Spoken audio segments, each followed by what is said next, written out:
शांति 27 जनवरी 2025 की मुरली से विशेष पॉइंट। तो पहला पॉइंट है, मीठे बच्चे, तुम्हारी जब कर्मातीत अवस्था होगी तब विष्णुपुरी में जाएंगे। पास विद ऑनर होने वाले बच्चे ही कर्मातीत बनते हैं।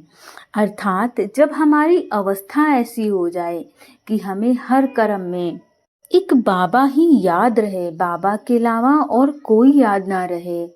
और हमारी अवस्था कर्मातीत अवस्था होती क्या है? जब हम चाहें तब इस शरीर के भान में आ जाएं, और जब हम चाहें तो इस शरीर के भान से बाहर निकल जाएं, अपने आप को फरिश्ता रूप में देखें और उस ज्योति बिंदु परमात्मा के सामने अपने आप को एक क्षण में उपस्थित कर लें। इस देह के मोह को त्याग करके उस परमात्मा में लीन हो जाएं, और जब ज़रूरत हो तो वापस से इस देह में अपने आप को देहधारी समझकर यहाँ का पार्ट प्ले करें। जब हमारी ऐसी अवस्था होगी तभी हम विष्णुपुरी में जा पाएंगे, अर्थात सतयुग में जा पाएंगे, और तभी हम पास विद ऑनर होने वाले बच्चे बनेंगे।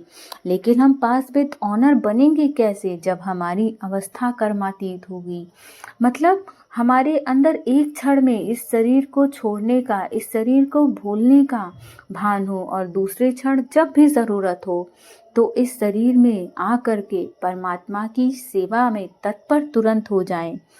तभी हम हीरो पाठधारी बनेंगे, विष्णुपुरी के मालिक बनेंगे और पास विद ऑनर होंगे। अगला पॉइंट है, अंतिम खूनी नाहक सीन देखने के लिए बहुत बहुत निर्भय शिव शक्ति बनना है। सर्वशक्तिमान बाप की याद से शक्ति लेनी है।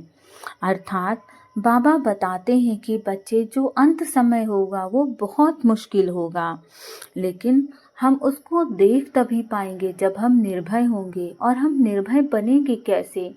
जब हम बाबा के ज्ञान को अपने जीवन में थोड़ा थोड़ा करके प्रतिदिन धारण करते जाएंगे और बाबा से योग लगाएंगे, बाबा को हर क्षण याद करेंगे, और याद करते करते एक समय हमारी ऐसी अवस्था होगी कि अब सब कुछ बाबा ही है, बाबा सब कुछ देख लेगा, बाबा सब कुछ जान लेगा, हमें चिंता करने की कोई आवश्यकता ही नहीं है।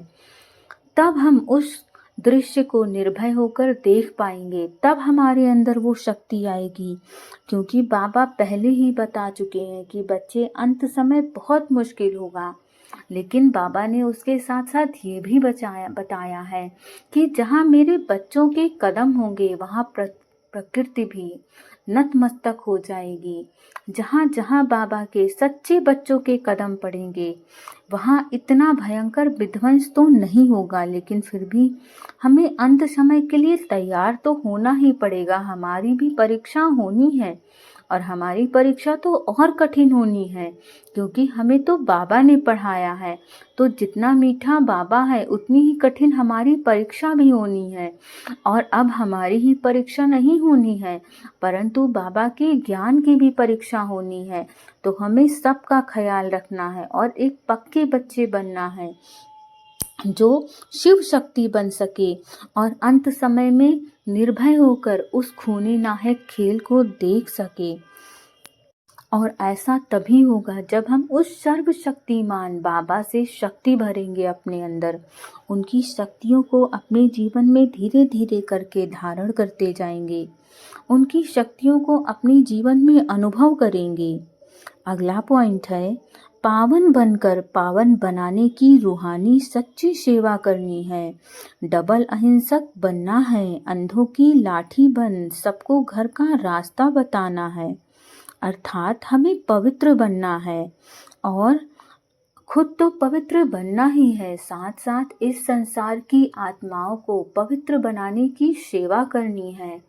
और हम इस संसार की आत्माओं को पवित्र तभी बना सकते हैं जब हम बाबा का ज्ञान एक तो अपने जीवन में धारण करके एक एग्जाम्पल सेट करें, और बाकी आत्माओं को भी प्रतिदिन बाबा का ज्ञान दें।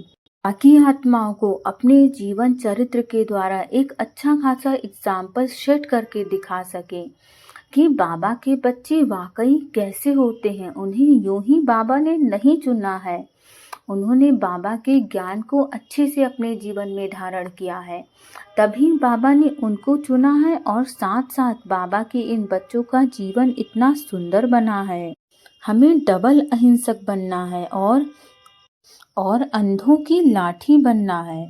अंधों की लाठी माना इस संसार की उन सभी आत्माओं को बाबा का ज्ञान देना है जिन्हें अभी तक बाबा का ज्ञान नहीं मिला है, और बाबा का ज्ञान दे करके उन्हें बाबा के पास ले जाना है। उन्हें भी इस बात का एहसास दिलाना है कि आप सतयुग की राजाई प्राप्त कर सकते हैं यदि आप बाबा के ज्ञान को अपने जीवन में धारण करेंगे।